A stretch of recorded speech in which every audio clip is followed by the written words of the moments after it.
Breaking news, breaking news, breaking news. Yo, check it out. Sean Diddy Combs was sentenced to 50 months in federal prison. I went down there. I sat there for the sentencing because I had to see how it's going to go. I figured this is the first time I'm in court and I'm not the one being sentenced. So I went to watch this and I'm going to break this down. I'm going to let you know how it is. Diddy messed up when he gave that speech. Diddy should have never said nothing when he was in there. Y'all put in the comments if you think Diddy should have spoke or he shouldn't speak, and I'm gonna let you know why. He shouldn't have spoke. Let's keep it moving. All right.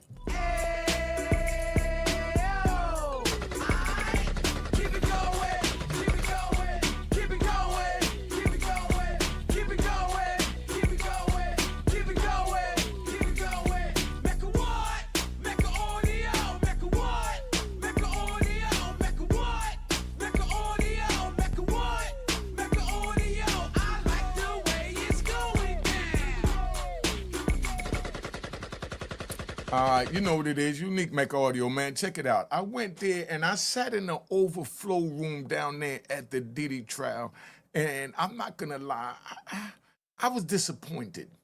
I was disappointed in a lot of things. His lawyers did an excellent job of putting on their defense, but the first thing the judge said when he came in there was that he found Diddy's letter disturbing. Now, how do you begin a sentence saying that the letter that you wrote that was supposed to get my sympathy, I found it disturbing? That's the first thing he said. So right there, I said, oh, he ain't going home. That's a wrap. All right.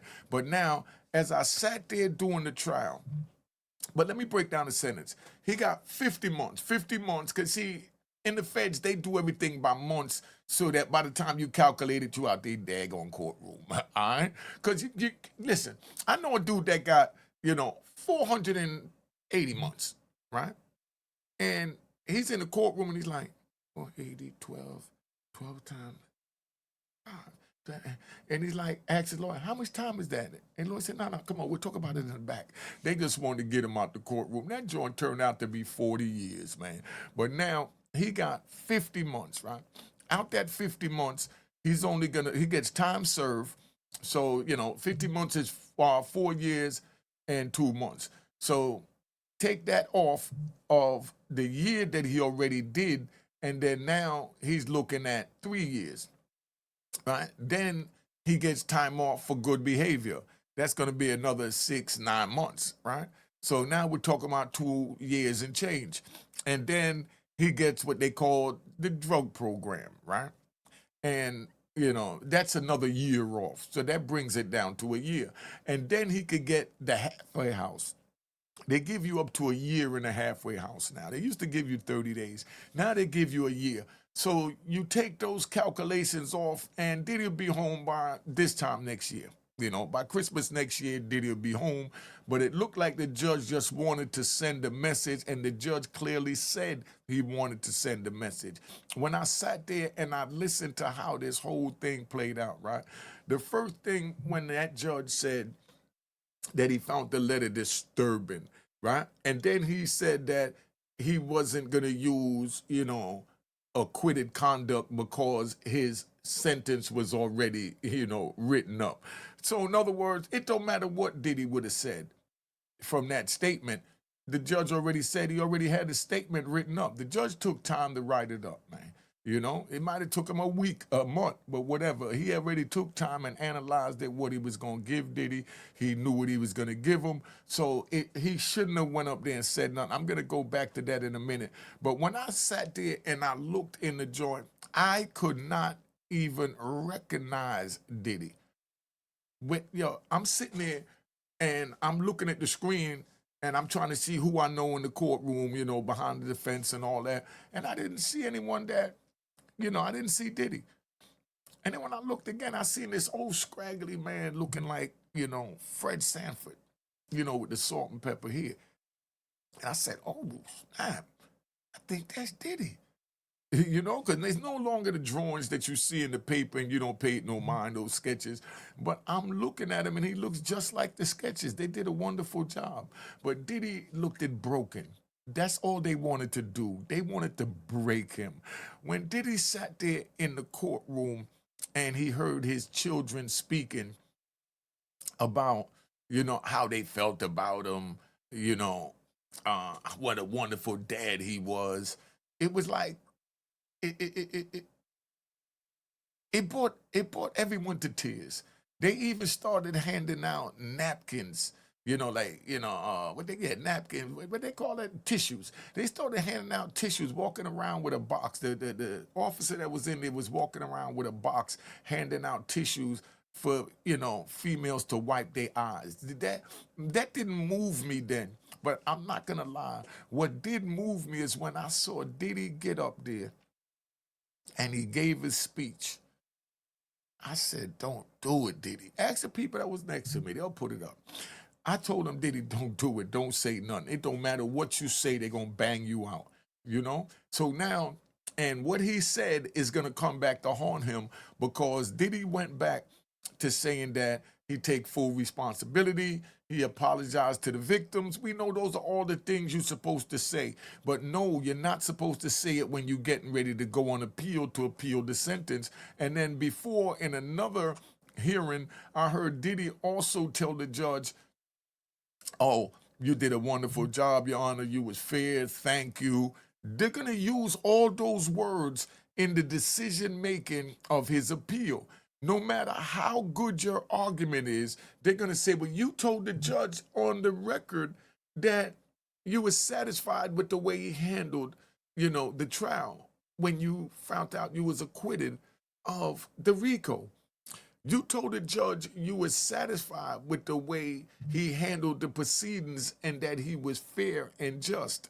And now you're coming in front of me and telling me that you feel the very judge that you thanked in open court on your own free will and omission that he did something wrong?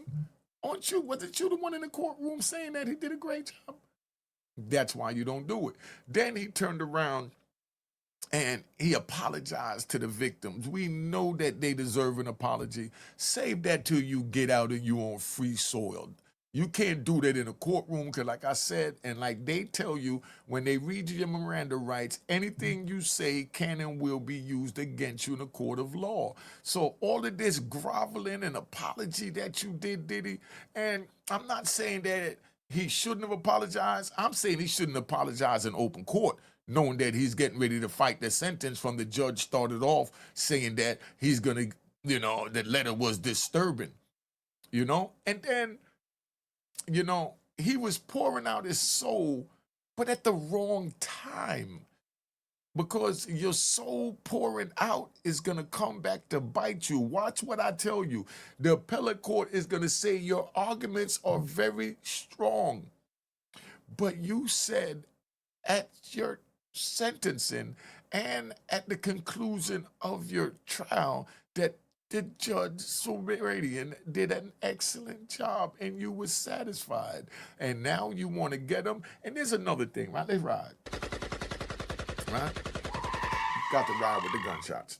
Now, I'm going to take you on a ride. Now, and this the crazy part. First of all, I love Brian Steele. I saw Brian Steele when I was pulling up before I went in there. I saw Brian Steele pulling up, walking in with the young female lawyer that he had with him. And I told him, I said, you're the greatest. When Brian Steele stood up in a Young Thug trial, when they told him to snitch on who gave him that information, and they was going to give him 5 minutes, he said, I don't need 5 minutes because I ain't telling you nothing. They said, we're going to hold you in contempt of court. We're going to lock you up. Brian Steele stood up and took his jacket off and just handed it over to them and was waiting to be handcuffed. And then even asked them to be put in the cell with his client to serve his contempt time. How much more gangster can you get than that? So I had to give him flowers. I had to give him flowers. All right, relax, man. I had to give him his flowers for that, Rock. But I want y'all to pay attention to this. in the court, you have something when he goes on appeal. Right now, Diddy's going to be looking at appellate lawyers because they set up the stage for the appeals. But then there's also a major argument that's available to Diddy. Yeah, because it was available to me and anybody else that go in there. And if y'all been in the federal system, you know what it is. It's called ineffective assistance of counsel. So now he's going to get an appellate court that's going to look, appellate lawyer that's going to look over what he did, at trial, what these lawyers did at trial, and try and find how they was ineffective, how they let Diddy down. And we know Diddy thanked them for the great thing, da da da da, how they handled the case. But now at the end of the day, they're gonna turn around and they're gonna take, whatever happened at the trial and hold Brian Steele and Mark Agaflelio and the everybody else, they're gonna hold them responsible, you know, for an error that they felt went on during the course of the trial.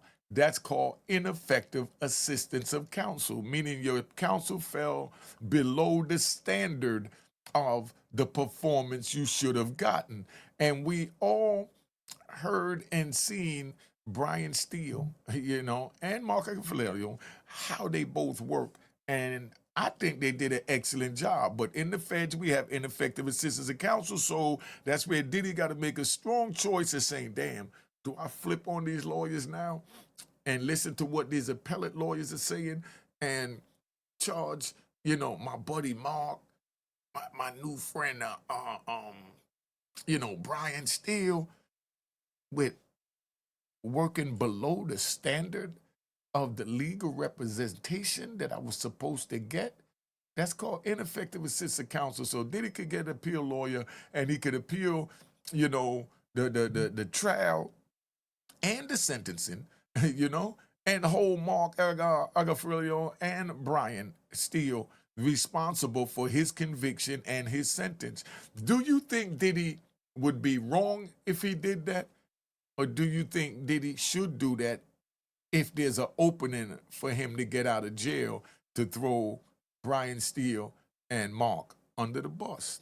Put it in the comments. See how deep we get here. That's why I waited till everybody was done with all this, because I wanted to bring y'all the facts of what's going on. Now, like I said, the audience was crying when the kids went up there. I even saw a video. Let's ride, right? Because I'm gonna do a video on it. Hold up. I'm gonna do a video on it. I seen the joint where Suge Knight would call in the art of dialogue, and I'm gonna say that was nothing more than hating, because and like I said, I respect Suge Knight because I know he a gangster, but that wasn't gangster. Another man gets sentenced to prison, and you're gloating, you're calling them puppy, you're disrespecting them, and then you're saying that Usher can't wait for him to come home, and you're shooting shots when your fellow comrade is down and you're in trying to get out like he's getting ready to get in. Like I said, I don't even want the very men that ratted on me to go to jail. I don't want my enemy to go to jail. And that's how it is when you're on the street. Like Suge even said, everything is street justice, if you're on the street. So if it's street justice, why are you on there, Suge, gloating and going in on them? Do you think Suge is right for doing it? Do you think he's wrong for doing it? Put it in the comments. But that's where we at, right? But now, when Puffy went up there and he gave his speech and he looked down and he started crying. Even when his daughters was up there, it was a very emotional time. But when I saw Puffy giving his speech, right, all I thought to myself is, they won. They broke him. They broke Diddler. What I saw was a broken man in that courtroom. And he's letting the enemy know Because, when they're going against you and they're trying to lock you up, they consider the enemy. So that's why I say that. But, the government's not an enemy of the people. Let's get that straight. That's not what we're saying. You know what I mean? The government put on a wonderful case. You know what I mean? The defense put on a wonderful case, and they both did their job. It's who sells the best story. But I want you to understand that when I saw Diddy broken in court, I said they won. That's all they wanted. They wanted to break him and humiliate him.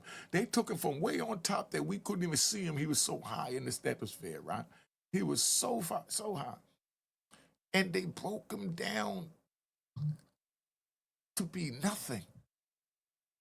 Now, you know what? All I kept thinking about while I was watching that joint is how, you know, the pictures are going to be when he come home. I might have to make a thumbnail of that. I think I got to do something on that where Diddy now with this Red Fox, Sanford and Son, salt and pepper beard, shoulders hung, pleading for his life. And then Diddy like they on the screen. Can you believe that? They went from that, right? They actually went from that to this. Hold up, we got to show this.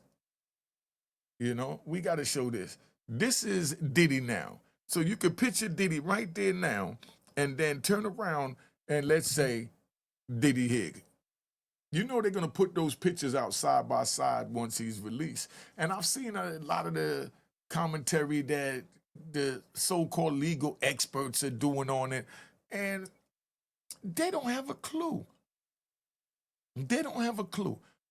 But, I'm going to react to some of them because I don't like the way it played out, But when Diddy went up there and I saw him broken and him apologizing to the court, that broke my heart. When I got sentenced, right? Cause we riding. When I got sentenced to life and I was facing life in prison, right?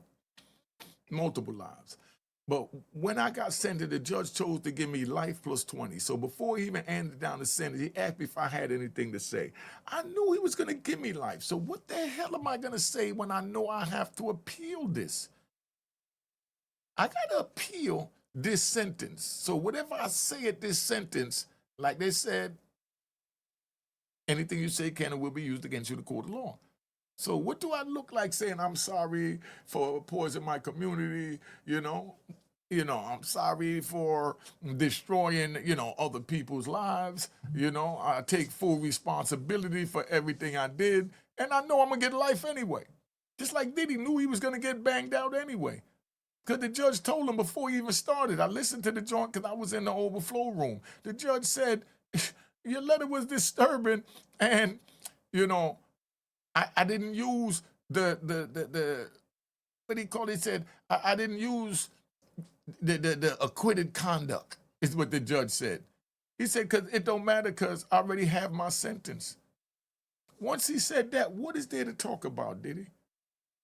Why would they even tell you to go up there and say anything? That judge, listen, if that judge didn't release him after those children spoke, when his beautiful daughters spoke, everyone in the room was in tears. Except for me. But I did almost shed a tear. My eyes got watery. I'm gonna keep it 100. I'm a gangster, but I'm not no fake gangster to sit here lying. My eyes got a little watery, and I was too macho to ask the bailiff, the lady walking around, to hand me a tissue. So I had to take a finger and play it off like I was cleaning my glasses and taking them up and slid a finger under and wiped the tear from my eye because it broke my heart. Because his speech was excellent. Diddy's speech that he did in court was excellent. It was warranted. It was needed, but not at time of sentencing because it could come back and bite you in the time of an appeal. Diddy said nothing wrong doing. Every word was heartfelt, was from the heart. He did a wonder. His speech was perfect, but the judge's mind was already made up. So I don't understand what he was doing. And then what made it even worse, right? The prosecutor said, Your Honor, this clown think he going home. He got gigs booked in Florida for next week, you know, and everybody looked around like, huh? But then his defense went up there and clarified it, and there'd be no. It's not that he has, paid speeches. Diddy is planning on giving back to the community, and he had speeches lined up to go to prisons in Florida and talk to the youth in Florida, and coming out and being a youth advocate because he sees what's going on now from the inside. They even had a young man that did time with Diddy, been in and out of jail, and said after doing time with Diddy, he got his life together and he's home and he's doing wonderful thanks to the time and the mentoring from Diddy. So they were trying to say they wanted to use Diddy to be a mentor. That's common sense. They did it to T.I. when he got caught up with the guns. Why they wouldn't do it with Diddy? But anyway, I'm sitting here and I'm watching this, and I think y'all want me to do a live on this later, man, because it's just so much, and I don't want to get into it. I don't want to drag it out. Would y'all like me to do a live later? Put in the comment you want me to do a live on this later, and y'all can ask me all the questions you want, and we could go from there. I think I'm going to do that later on today. But, let me get out of here. But make sure you subscribe to my daughter's YouTube channel, Unique Mecca Audio and Real Boss TTTV, man. Go on over there, give them a subscription, and show that you're supporting the love. But, and my number is here if anybody want to call me to get on the live that I'm going to do later. I could bring you in the live. And, this is not live now, but my number's on the screen. You can call me, and I'll set it up so that I can send you a link, and you could come on and you could speak, whether it's for Diddy, against Diddy. We're not going to be biased. I know there's a lot of people that want him hung by the balls. Remember, I'm the one that said let the process play out. Now everyone sees how the process play out, and, things is lopsided, and could kind of clearly see now, what really happened, from hearing the testimony instead of the YouTube videos, right? And it's just, it's like so many people is feeling for Diddy right now, when everyone was hating on him. But they're seeing what's going on. Make sure you hit that like button, you know what I mean? So that we can do what we got to do. And you already know we like to ride. So let's get out of here. Cheers, cheers, toast the crime, toast the crime, the crime, the crime, the crime.